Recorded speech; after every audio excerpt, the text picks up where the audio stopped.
Please do not forget to subscribe and hit the bell icon.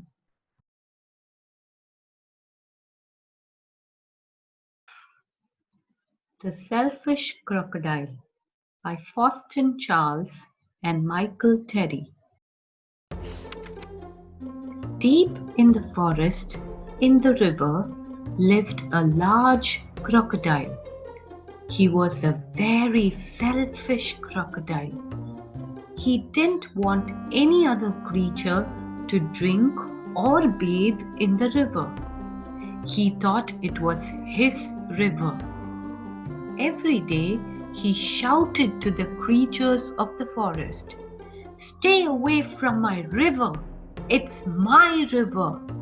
If you come in my river, I'll eat you all!"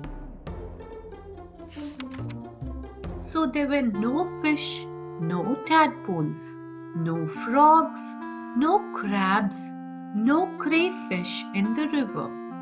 All were afraid of the selfish crocodile. The forest creatures kept away from the river as well. Whenever they were thirsty, they went for miles to drink in other rivers and streams. Every day, the crocodile lay on his great big back in the sun, picking his big, sharp teeth with a stick. But early one morning, the forest was awakened by a loud, groaning sound. Something was in terrible pain. The creatures thought that it was an animal caught by the crocodile. But as the sun came out brightly, they saw that it was the crocodile who was in pain. He was lying on his big back, holding his swollen jaw, and he was crying real tears. The creatures drew closer, but not too close. Some of the creatures felt sorry for the crocodile. "What's the matter with him?" asked a deer. "I don't know," said a squirrel. "Maybe he's going to die," chirped a black bird. "If that happens, it'll be safe to go in the river," grunted a wild pig. The animals thought about this. They hung from branches, they hung from vines, they buzzed in the air, and they shook their heads as they watched the great big crocodile in pain. No animal tried to help. Suddenly, a little mouse appeared, sniffing the air. He ran along the crocodile's tail, then onto his tummy. The other creatures stared. "Look at that mouse," chattered a monkey.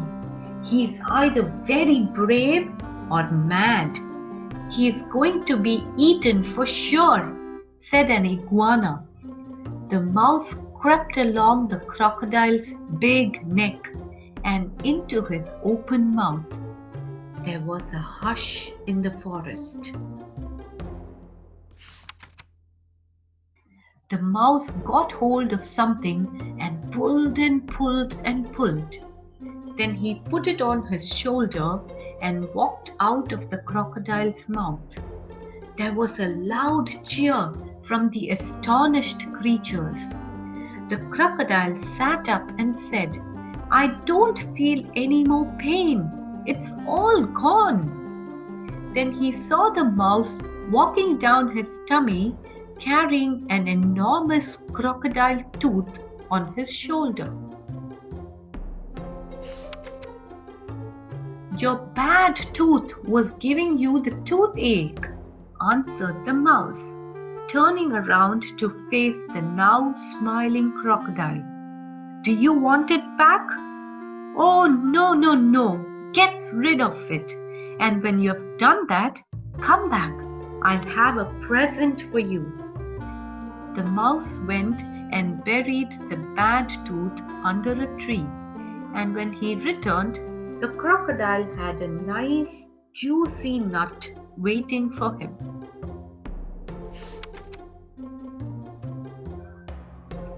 As the crocodile watched the mouse eating the nut, he said to him, "You're very clever, getting rid of my toothache, and kind too. I'm so grateful.